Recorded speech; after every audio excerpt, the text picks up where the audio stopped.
250,000. That's the number of high-speed police pursuits that occur every year in the United States. No other country on Earth comes even remotely close.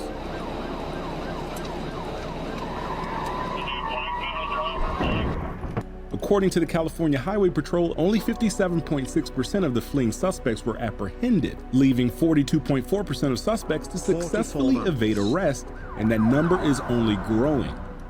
A huge contributing factor to these successful high-speed evasions is... Well, we don't know if it was terminated because they know the person and then he got him later on, right? The ever-increasing gap of outright top speed and performance of suspect vehicles when compared to the run-of-the-mill patrol vehicle.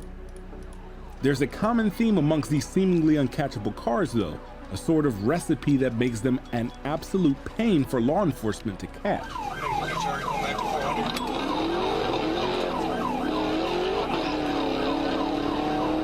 Man, this fucking spinning machine, and look at it. Spinning machine. These ingredients don't consist of an ostentatious bright red Ferrari. Rather, the best getaway cars are those that can balance brutal acceleration, ridiculous top speed, and inconspicuous looks that only a trained eye can distinguish from a normal commuter. And they even have a name for it thanks to the British, who almost banned their very existence. On this episode of Explained, sponsored by Surfshark, we will take a deep dive into the rise of the super saloon and how it became the preferred method to evading authorities around the world.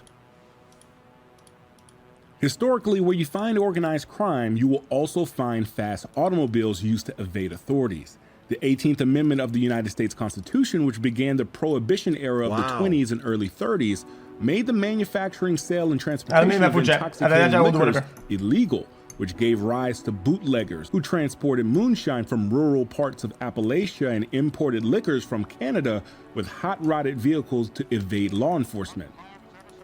Their specialty was the Ford Model 18, which was more expensive and nearly identical to the Ford Model B used by law enforcement, but ditched the meager 50 horsepower inline four-cylinder for a flathead V8 that produced a healthier 65 horsepower and later up to 85 horsepower. According to bootleggers at the time, it was fast enough to stay one step ahead of the law, rugged enough for the mountain roads, and had a big enough trunk and back seat to squeeze in moonshine. This clear advantage of power, cargo space, and durability, combined with a skilled driver, made the Ford Model 18 the desired getaway car amongst moonshiners and bootleggers, and even bank robbers like Bonnie and Clyde.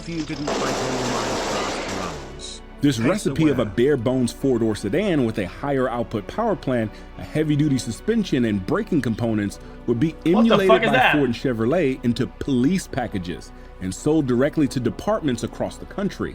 The 1954 two-door and four-door, for example, was offered with a police package that included an exclusive engine, the Interceptor engine, with more displacement than the standard flathead V8. The clutch, the alternator, the oil pan, the battery, and even the tires were beefed up to withstand 24-hour duty and became a hit amongst veteran drivers and police officials. By 1956, General Motors and the Chrysler Corporation would follow suit, offering specialized police equipment packages, and sparked an unofficial arms race across the Big Three to build faster and faster police cars.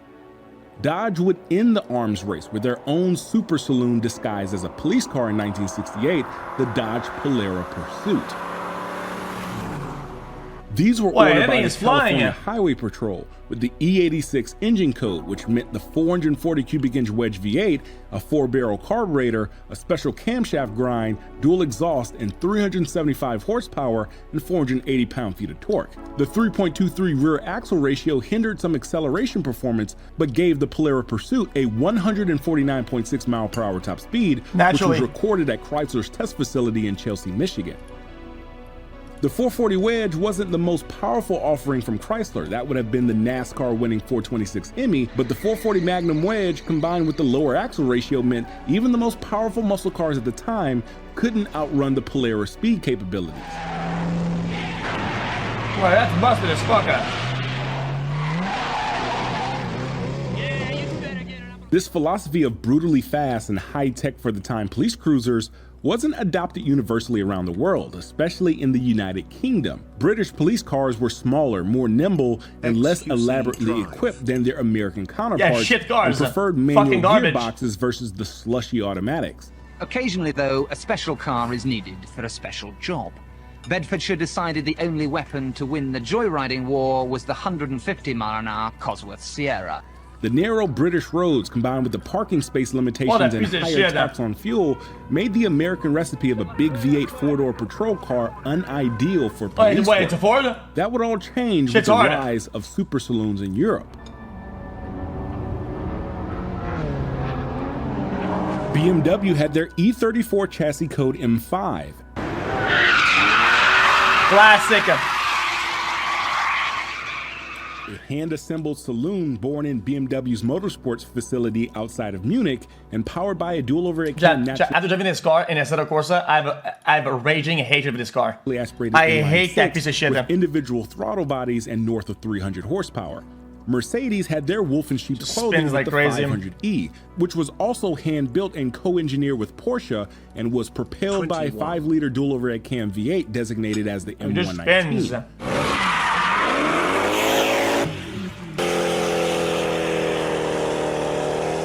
These brutes were stolen at alarming rates, and they became the tool of choice for jewelry heists and ram raids across Britain in the 90s. One specific model became literally uncatchable by authorities, and it wasn't a BMW nor a Mercedes, rather an amalgamation between General Motors and their recently acquired Lotus Engineering, known as the Type 104, or better known as the Lotus Carlton. These cars began as a 3000 GSI Vauxhall Carlton or Opel Omega off the production line and shipped to Lotus Engineering to be intensely modified. The inline six received a longer stroke forged steel crankshaft, increasing the displacement from 3 liters to 3.6 liters, and ditched the natural aspiration for twin Garrett T25 turbochargers. The forged moly pistons reduced compression from 10.0 to 1 down to 8.2 to 1 to account for the increased cylinder pressure since it was now boosted. The output increased from an already healthy 201 brake horsepower test, by the way, so up to 377 brake horsepower.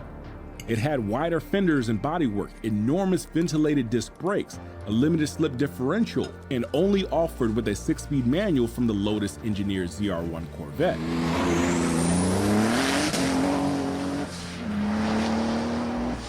The car wasn't made famous by its Ferrari Testarossa-like speed or Porsche 911 Turbo rivaling technology, but rather a gang of ram raiders making a fool out of police in a stolen Imperial Green example. It was stolen on November 26, 1993 from a home in Worcestershire with the registration plate 40RA. What is a ram raider? Over the course of months was involved in multiple robberies totaling 20,000 British pounds in merchandise, and it couldn't be caught since the Austin Maestro Panda cars used by the police topped at 90 miles per hour, while the Lotus Carlton could achieve 177 miles per hour on the M6 motorway. The Lotus Carlton was simply uncatchable, untouchable, and unprecedented. Well, almost uncatchable. See, while many say the 40RA was never caught, it actually was in January '94 by passersby spotting it in a canal with its dark green paint and a caved-in roof and the registration plate 40RA. The leading publication at the time, the Daily Mail, and even British Parliament condemned the car and called for its banishment in Britain. But luckily it was so expensive and sold so poorly that it would be discontinued before it could be sent to the shadow ring. Similar to the infamous Lotus Carlton of the 90s, today's sponsor Surfshark can. Back in the States, the super saloon explosion in the late 90s to early 2000s was slow to reach American manufacturers.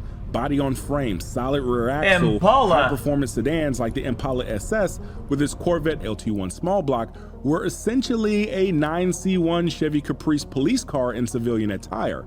The Mercury Marauder and its more sophisticated dual overhead cam modular V8 from the Mustang Mach-1 was a more impressive version of the Crown Victoria Police Interceptor, but still very reminiscent of its police car DNA. They didn't outclass their law enforcement counterparts by much of a margin, not until Dodge would reintroduce the Charger in 2006 on the Chrysler LX chassis. Law enforcement agencies quickly flocked to the Charger Pursuit package as it was more stable at high speeds than the Crown Victoria or Caprice, given its Mercedes E-Class engineered independent rear suspension. That was pretty wicked, actually. Offered a 5.7-liter Gen 3 Hemi V8 from the Road and Track or RT trim of the civilian Charger that made 340 horsepower, and a Mercedes 5-speed automatic which gave it a 150 mile per hour top speed, finally eclipsing the 1969 Polara Pursuit after nearly 4 decades. Alongside the road and track-based Pursuit, the SRT-8, or Street and Racing Technology variant, was available to the civilian market only, which completely outclassed the Pursuit Charger. The 6.1-liter Hemi was in essence a hot-rodded 5.7-liter Hemi with a laundry list of upgrades, like a stronger cast iron block, larger bore diameter, a forged steel crankshaft, higher compression from 9.6 up to 10.2 to 1, more aggressive camshaft grind, and cylinder heads that flowed exceptionally for a pushrod design. The new Hemi power plant gave 85 more reasons why it was the go-to super saloon, and thieves would quickly catch on. Older cars before the mid-90s were commonly the victim of thieves since the only anti-theft system was door locks and a keyed ignition lock cylinder. Thieves would bypass the ignition lock cylinder and complete the circuit to the ignition, giving power to the ECU and the starter motor without the need of a key.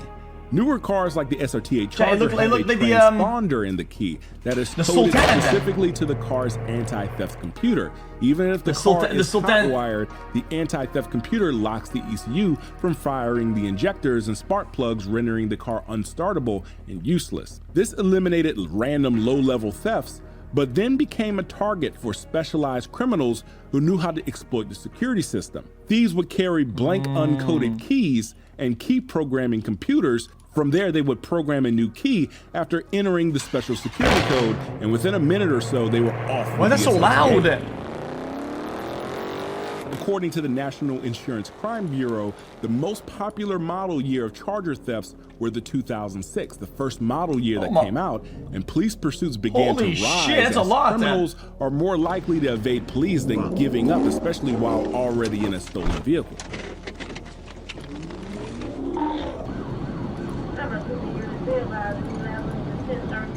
The supremacy of the Charger as the go-to getaway car would only get more and more ingrained as the years progressed.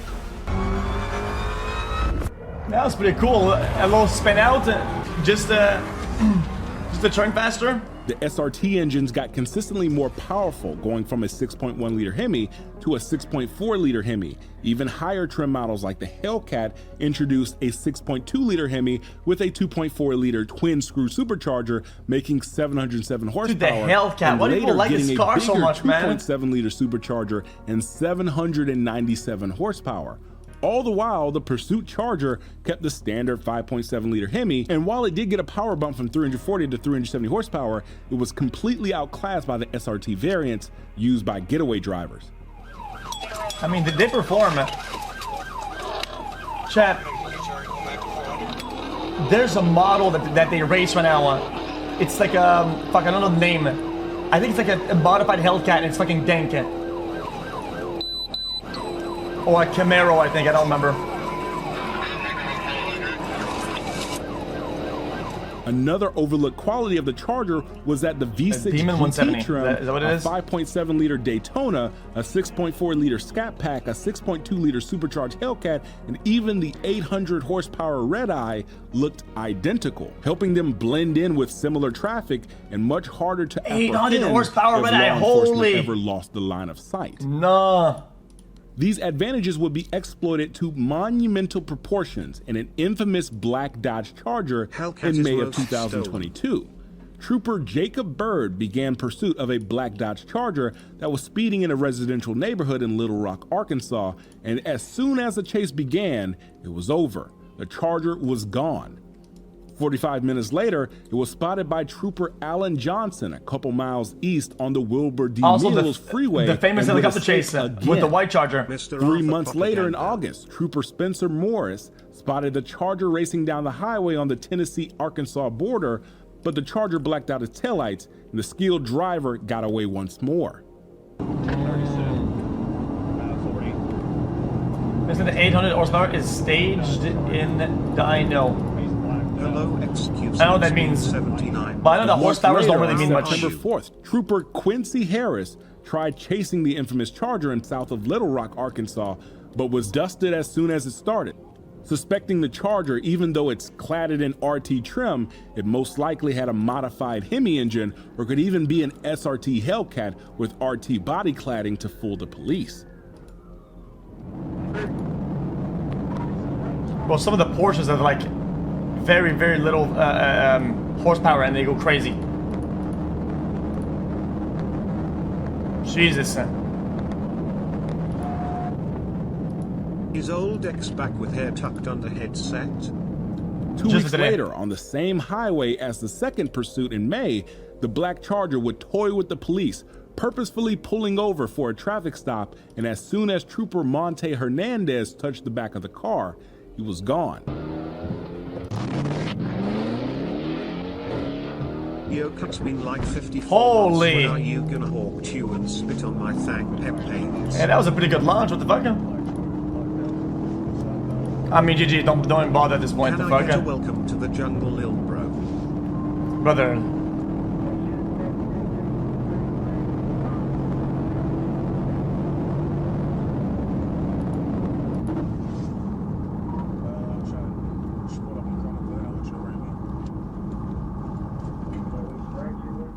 As many as 14 chases later, and even a recent encounter in October of 2023, this Charger hasn't been caught and probably never will. The fuck? Still? The Blackout Charger is in essence America's RA40 Lotus Carlton, a car that was uncatchable for its era, and getting within 100 feet of it is because the driver let you. Both were built on very common saloons of their time, one modified by Lotus Engineering to be the world's fastest saloon, So that's actually a pretty interesting and video. one most likely modified in his garage to evade law enforcement for shits and giggles. While the RA40 Carlton's legendary existence came to an end in 1994, the Blackout Charger is still alive. It's like the budget There's escape no telling package. if the next black Charger with a loud exhaust you see is just an average Mopar enthusiast or the infamous Blackout Charger. And remember, if you ever want to be uncatchable... Well, it's not. When I say budget, it's not because it's like a budget as in like it's broke. It's like budgeted escape. You know. What is this?